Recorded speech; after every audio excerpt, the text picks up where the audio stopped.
안녕하세요. 한 주간 치과계의 핫한 뉴스를 모아서 전해드리는 주간 핫식스입니다. 8월 둘째 주 토요 핫식스 시작하겠습니다. 장용명 건강보험심사평가원 개발상임이사가 취업 박태근 회장을 만나 비급여 진료비 보고에 대한 대회원 독려를 당부했습니다. 이에 박 회장은 가격 경쟁으로 이어질 수밖에 없는 비급여 관리 강화 정책에 대한 재논의가 있어야 한다고 답했습니다. 이어 근관치료, 발치수가 등 급여에 대한 정당한 평가와 함께 현실화가 먼저 이루어져야 한다고 강조했습니다.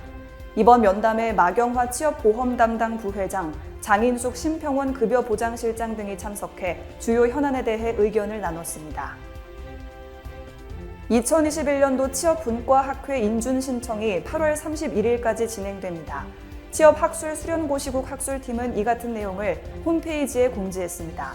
신청을 원하는 학회는 학회 인준 신청서, 신청 공문, 심사비 납부 내역서, 회원 명단 각 한 부를 제출하면 됩니다. 서류 심사 이후 기준 점수를 충족해 통과한 학회는 위원회에서 이사회에 추천하고 이사회에서 학회의 인준 여부를 최종 심의해 의결될 전망입니다. 더불어민주당 서영석 국회의원이 초등학생 치과주치의 사업에 대한 법적 근거를 마련하기 위해 구강보건법 일부 개정 법률안을 대표 발의했습니다. 이 사업은 구강관리가 중요한 시기인 초등학생에게 예방 중심의 구강건강관리를 지원함으로써 평생 건강을 실현하기 위한 제도입니다. 서 의원은 초등학생 시기에 바른 구강관리 습관을 형성하고 적절한 예방 진료를 통해 평생 구강건강의 기반을 마련하는 것이 필요하다고 밝혔습니다. 취업 박태근 회장이 헌법재판소 앞에서 과잉 경쟁 초래, 동네 치과 죽이는 악법이라는 피켓을 들고 1인 시위에 동참했습니다. 헌재앞 1인 시위는 서울지부 김민겸 회장을 비롯한 임원과 회원들로 구성된 소송단이 매주 이어오고 있습니다.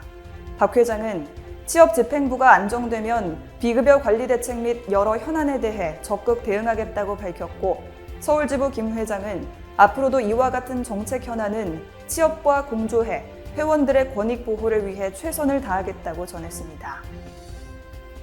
취업 박태근 회장이 국회 보건복지위원회 소속 남인순 의원을 만나 치과계 주요 현안에 대한 의견을 전달했습니다.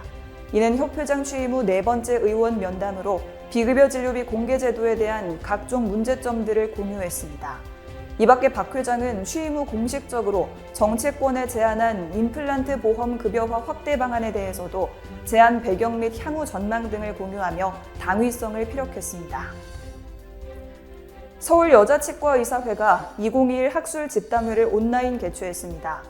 보험 임플란트와 보험 의치의 현명한 활용을 주제로 진행된 이번 집담회에서는 보아치과 박정현 원장, 서울 뿌리 깊은 치과 조영진 원장이 열강을 펼쳤습니다. 강의 등록자는 강의 모두 임상에 활용할 수 있었고 애매했던 틀니 건강보험을 다시 정리해보는 좋은 기회였다는 후기를 남겼습니다. 대놀뉴스는 치과인 여러분의 제보를 기다립니다. 경조사, 인사동정, 봉사활동, 각종 행사 소식 등 치과계에 공유할 어떤 소식도 좋습니다.